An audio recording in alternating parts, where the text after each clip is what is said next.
Hi folks, today I'm going to be painting the Spirit of the Forest miniature from Reaper Minis. It's one of their Bones models. And I went ahead and I just based this whole thing in a dark brown. I'll make sure to put the paint colors that I've been using below up on the screen and then down below. So a lot of this is done with dry brushing. So right now I'm just dry brushing a lighter, kind of brighter shade of brown on to give it that wood effect. A lot of this miniature is wood.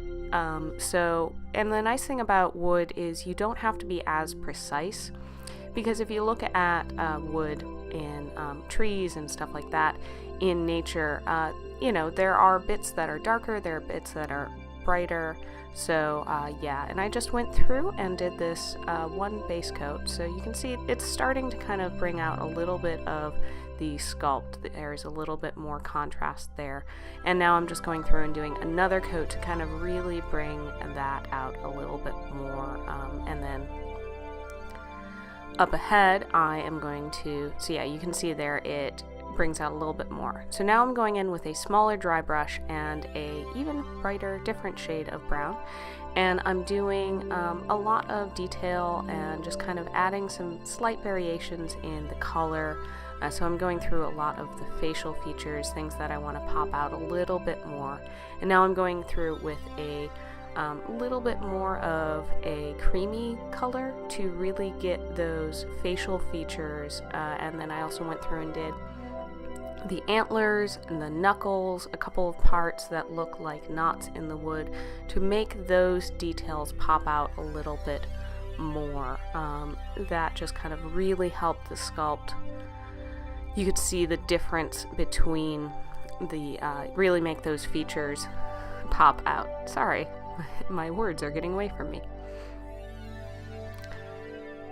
Yeah, and the nice thing with wood is since you don't have to be as precise, it's a lot of, I usually kind of look around and see, okay, where does it seem to be a lot of just one color, and then I went back through. Alright, now I'm going through with a green, this is kind of a grayish green for a base, and I'm painting all of the spots that look like moss.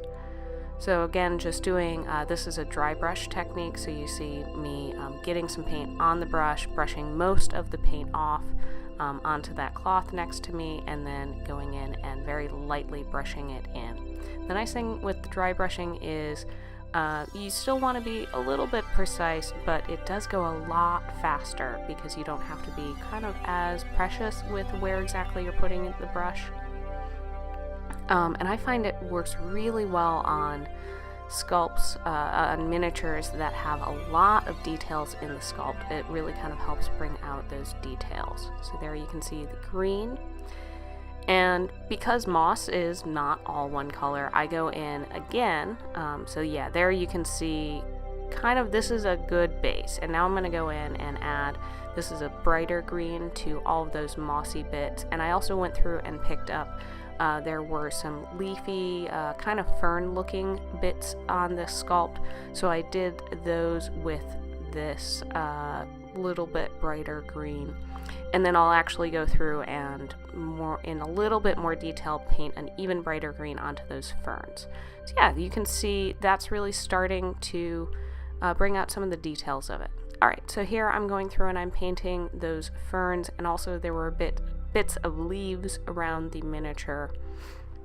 Now you will see later on I go back through with this green because I missed a couple of spots. I find especially with sculpts that have a lot of little details built in, I usually end up kind of having to go back through and pick up some things just because I miss it on that first pass. I could probably take my time a little bit more and get it all, but I wasn't too concerned.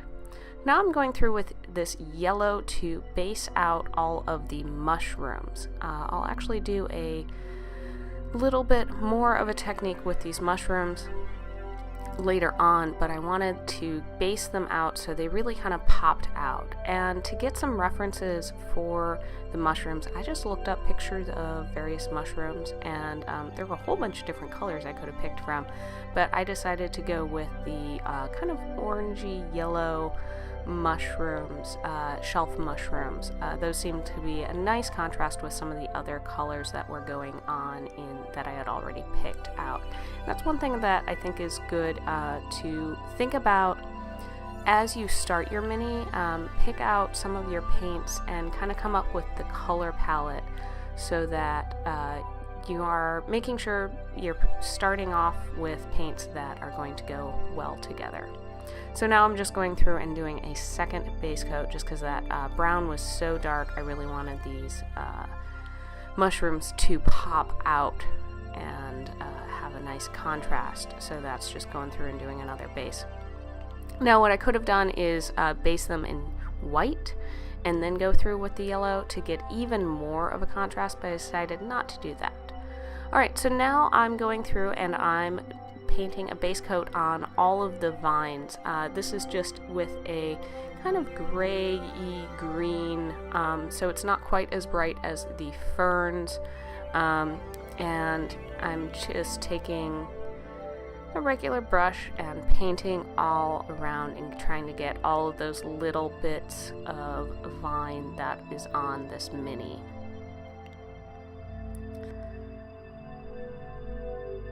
Yeah, and one of the things I like doing a lot of the dry brushing before I go back through and do any of these kind of detailed bits, just because I can paint over any of the dry brush that I kind of got a little awry and put on bits that I wasn't planning to get in. So yeah, you see I'm going through and I picked up a couple little detail bits on some of the greeny bits. Oh yeah, now I'm going back through and painting a few of those bits I missed earlier.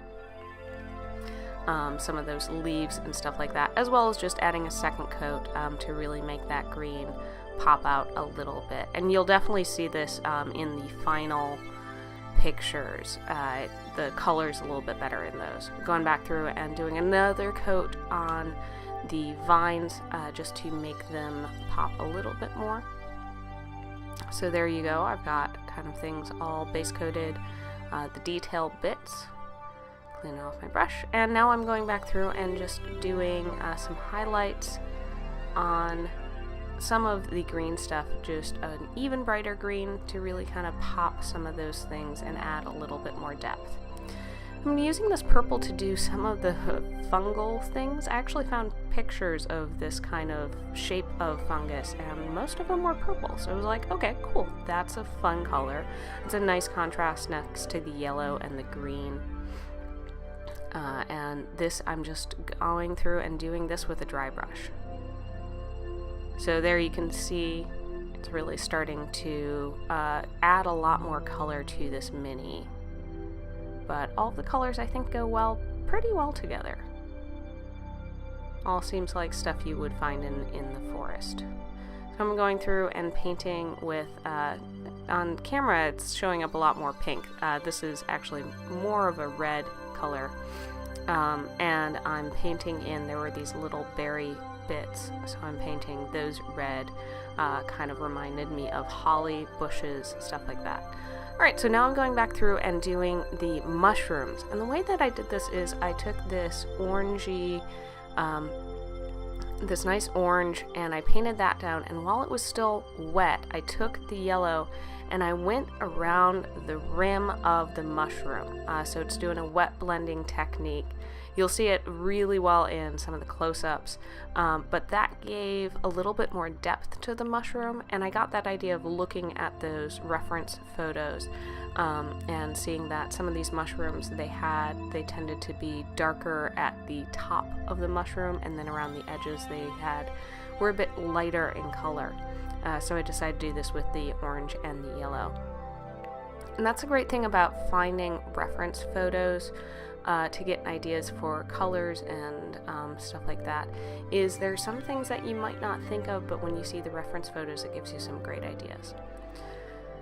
Yeah, this took quite a bit of time, a little bit of patience to go through and do, but I think it definitely paid out in the end. And the nice thing about doing the wet blending is it's a little forgiving where exactly you put the yellow color around. Oh yeah, and I realized I found some mushrooms I hadn't painted before. as I was saying that, realizing, oh, I missed this little bit here that was hidden in that I did not see. Alright, so I'm going back through with a even lighter kind of lilac color to just really bring out those purple fungus, bring out kind of the high spots on them, adds a bit more contrast there. And yeah, there you go. You can see that's adding a little bit more. I still have some bits to do.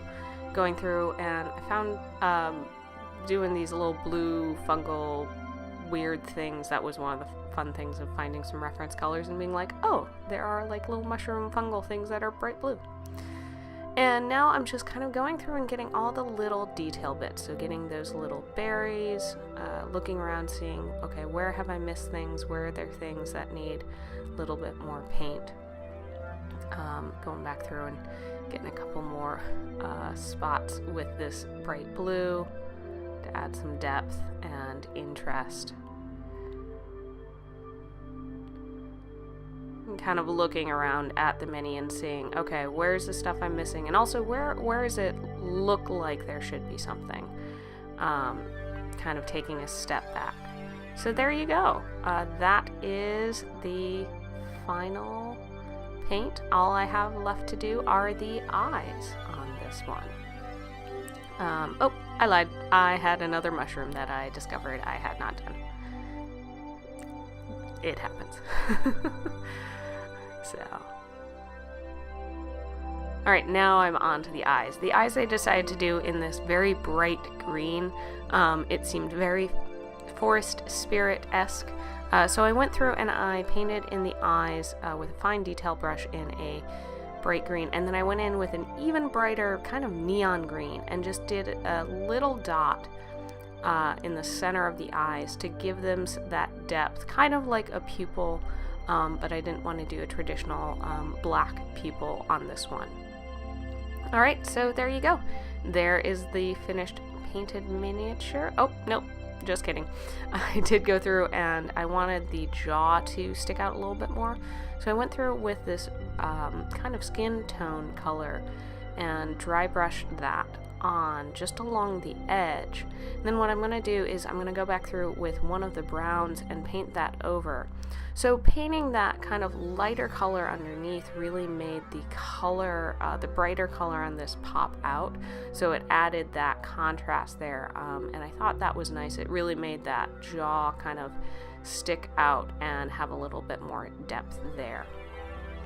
Going back through and hitting a few more spots with the brown, just kind of, there were a couple spots that I realized it kind of had, as the paint had dried, it looked a little flat. Alright, so here you go. Here is the finished painted miniature. I was really happy with how this turned out, and it only took me about 2 hours, so that's a pretty good job for the size miniature that this is and the amount of details. That kind of shows you what using dry brushing techniques can do for you.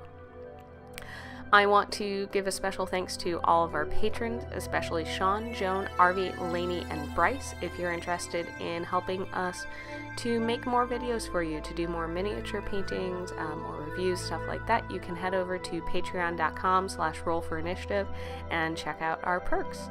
Thank you so much for watching. Don't forget to like, share, and comment. Let me know if there are any techniques or kinds of miniatures you want to see us paint in the future. Thanks again for watching, and we'll see you next time on Roll for Initiative. Bye!